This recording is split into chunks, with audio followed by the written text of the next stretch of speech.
would stop drugs and criminality in 3 to 6 months.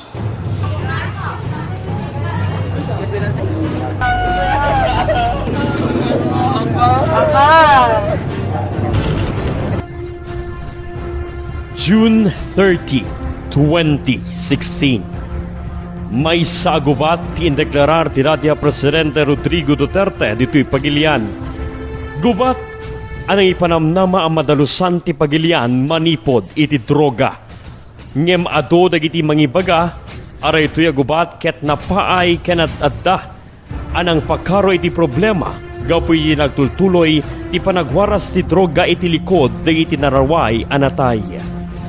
Kari tinarway ng operasyon rinibo anay maldit tapi musay ken gasot dagiti na ipalod. Ti saludsod. Amin kadi ana operasyonan na tayman weno na balod ket adda ti pakanaigan na iti droga. Awali laklakok, sir! Awali mo laklakok, sir! Uri matayag sa awali laklakok, sir! Apo, di kay ko mamakar madararamitan niyo. Apo, di kay ko mamakarma, sir. Apo, na di kay ko mamakarma, sir. Dararamitan niyo, sir, di kay ko mamakarma. Apo. Impabulsada, sir. Kasi kasangsangbot ko ang naggapot biyahe. Itatan, ada kacachat ko, babae.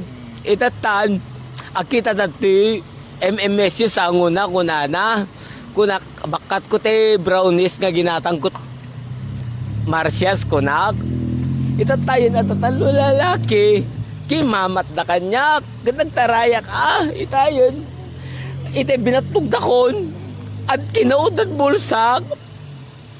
Gatadamot drugs nang awamot amok ka de. Taura agdamag kayo ijay lugar mi sir tabintar.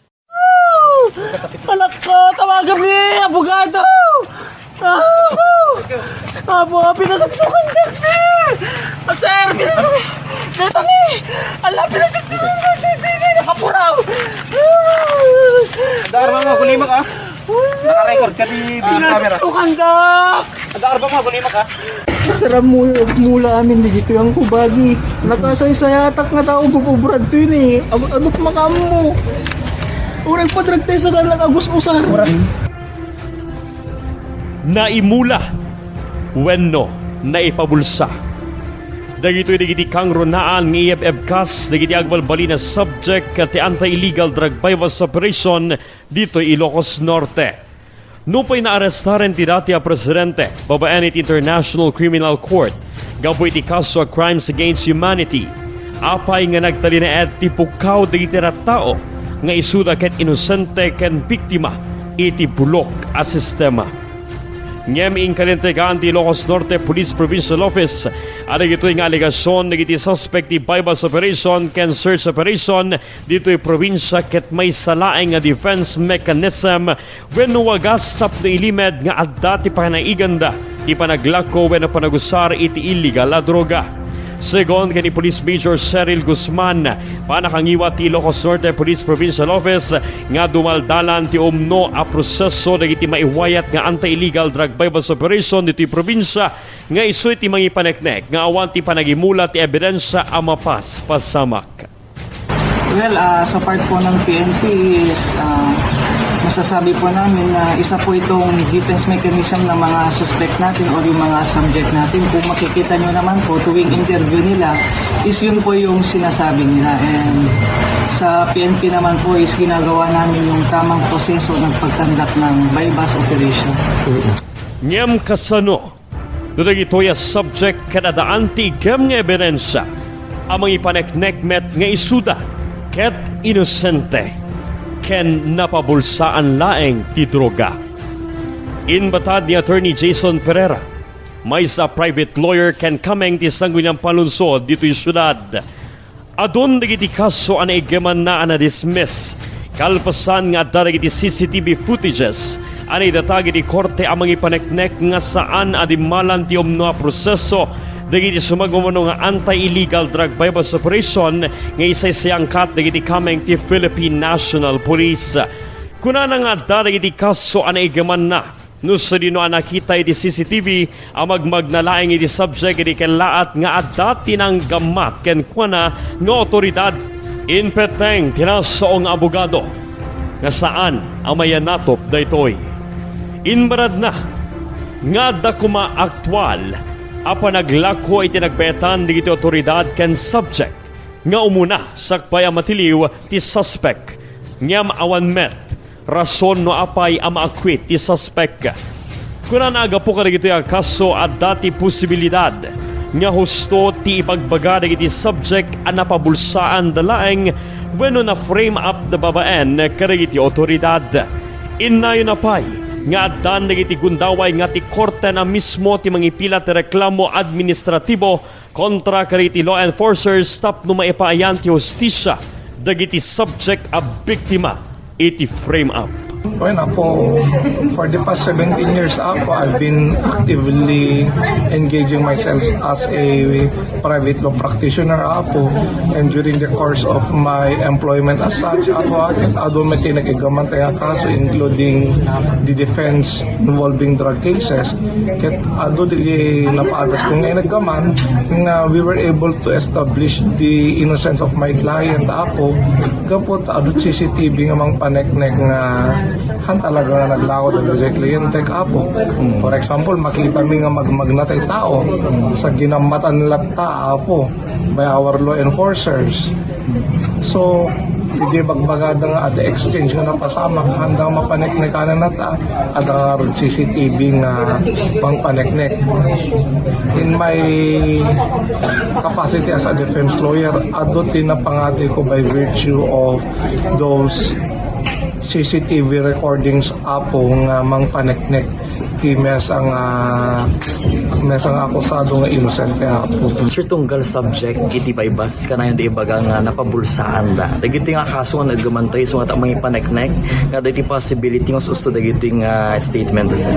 Well, Apo, that would usually the statement coming from our clientels Apo.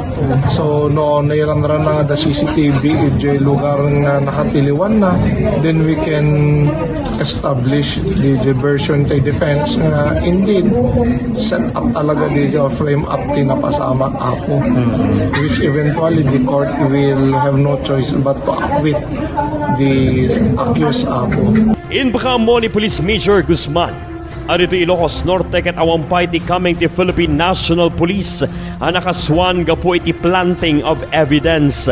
Kunana daytoy ket kaputa sa andang aramiden tinasao nga illegal banag ken ti panay pasigurado nga dumalan ti husto a proseso ti may wayat a bypass operation.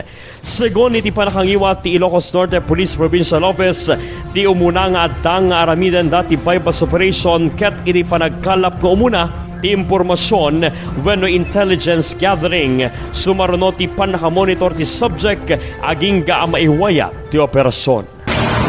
Gusto ko lang sabihin na every conduct of bypass operation po natin is gumagamit po tayo ng recording device. So yung body-worn cameras natin, and in the absence of body-worn cameras is gumagamit din po tayo ng alternative recording device. So pwede po yung cellphone natin dito.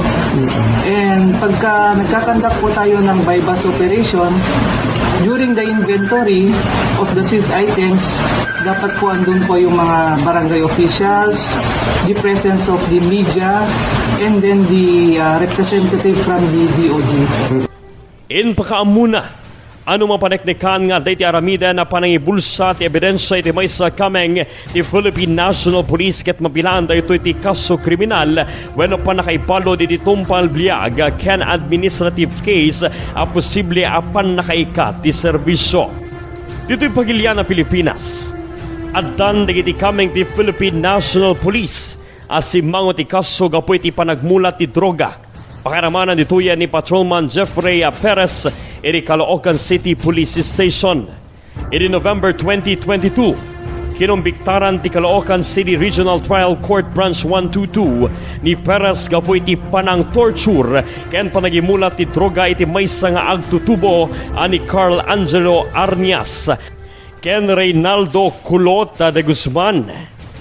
Napatawan ni Perez ti sentensya a reclusion perpetua Wenno para pula tawen na panakaibalod karaman ti kadwana ani Patrolman Ricky Arquilita api musay iti uneg ti pagbaludan. Malaksi ti diraytoy at dapat iti kameng ti Philippine National Police na patawan ti kaso iti October 2022 gapoy ti napasama ka drug raid iti Manila ken Philippine National Police na nakita iti video ang nagimula iti droga iti Iloilo iti July 2024 ken iti laing bulan ti Enero itaatawen 2025 at da iti sa gasot pinupulo ket pito a police officers iti National Capital Region ti sumango ti kaso gapo iti drug-related offenses. Patse, ni Sangguniang Panlunsod Member Pereira, anapateg iti naipasa iti Sangguniang Panlunsod nga ordinansa amang imandar kari iti nagduduma pasdek amang imuntar iti CCTV. Tapno no adda, dagiti operasyon ket adda iti CCTV footages ang makatulong kari iti subject ti operasyon no namulaan dagitoy. That's the reason why I mainly sponsored a CCTV ordinance regulating the pinakaalat a CCTV together with mandatory requirement for the installation of CCTVs of all establishment owners that would cover kadagiti nga ordinansa ako. So kita mo Tilawag City, nakatado nga CCTV talaga po, and we can easily obtain CCTVs unlike before po. Kapag the CCTV ordinance, ada proviso dyan nga it's a matter of right on the part of the person requesting nga makaalat ti kopya ti CCTV provided surutan na di batas na nakalaan ka di ordinansan. Well, dito po natin makikita na yung CCTV is for the protection ng mga subject natin and also protection po ng PNP.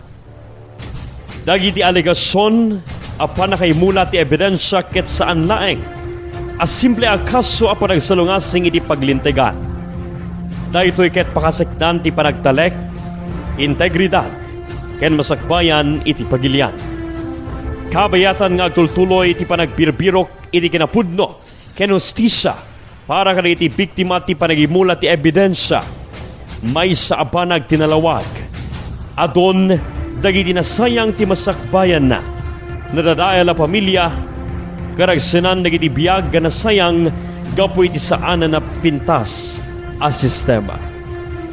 Para iti Bombo Investigative Report, Bombo J. Agnir para sa number 1 and most trusted radio network in the country, Bombo Radio Philippines, basta radio. Bombo.